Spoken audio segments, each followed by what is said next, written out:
kicimpring mah sanes kicimpring mah sanes kompak. Gobek mah gobek tapi teu kompak sekali deui nya. Assalamualaikum warahmatullahi wabarakatuh.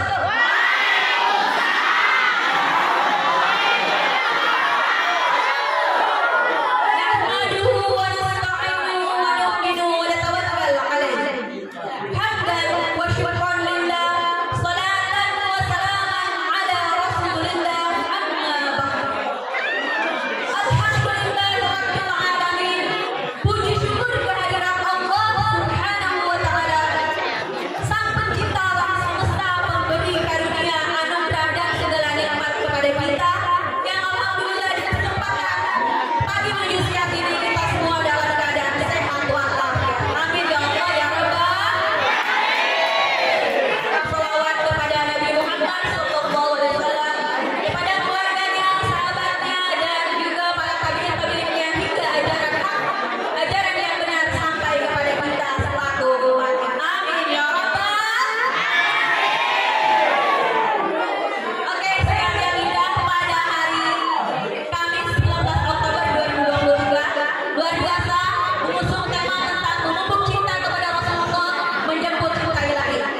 Sebelum dimulai, tolong bisa dikondisikan, tidak ada berisik-berisik ramai, siap? Insya Allah nanti yang disampaikan karena begitu agungnya mengenai baginda Nabi Muhammad SAW. Ananda peserta didik, bagaimana kabarnya? Baik semuanya? Sehat? Ya, Muhammad Rasulullah sallallahu alaihi wasallam manusia sempurna, rahmatan lil alamin, rahmat bagi seluruh alam. Tolong nanti dengarkan ya, di akhir nanti ada pertanyaan yang bisa menjawab Ibu Cirian. Oke. Baik. Sudahkah hari ini bersolawat semuanya? Sudah? Alhamdulillah. Minimal kita bersolawat 17 kali tiap sholat. Ya, 17 rakaat maksudnya setiap tahiyat akhir, tahiyat awal kita baca sholat. Wah, oke. Bismillahirrahmanirrahim. Apa dasar dari sholawat? A'udzubillahi minasyaitonir rajim. Bismillahirrahmanirrahim. Innallaha wa malaikatahu yusholluna 'alan nabi. Ya ayyuhalladzina amanu shollu 'alaihi wa sallimu taslima. Quran surah Al-Ahzab ayat 50. Yang artinya sesungguhnya innallaha wa malaikatahu, sesungguhnya Allah dan malaikat yusholluna 'alan nabi, bersolawat kepada Nabi Muhammad. Ya ayyuhalladzina amanu, wahai orang-orang yang beriman. Ini huruf nida ya. Ini Allah Subhanahu wa taala menyambut bagi orang-orang yang beriman. Perintah sudah. Kalau masih rame tidak akan dilanjutkan. Siap? Wahai orang-orang yang beriman, bersolawatlah kepada Nabi Muhammad dan berikanlah salam dengan penghormat. Kemudian dalam suatu hadis Rasulullah sallallahu alaihi wasallam bersabda dalam hadis riwayat Ahmad bahwasanya jika engkau bersolawat kepadaku satu kali saja, maka Allah akan membalas dengan solawat kepadamu sebanyak 10 kali. Dan Allah akan menghapus dosa sebanyak 10 dosa. Amin ya Allah ya Rabbal. Masya Allah, tadi bersolawat banyak sekali, mudah-mudahan semua ada masyarakat. Amin ya Allah ya Rabbal. Baiklah hadirin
Setelah itu diasuh sama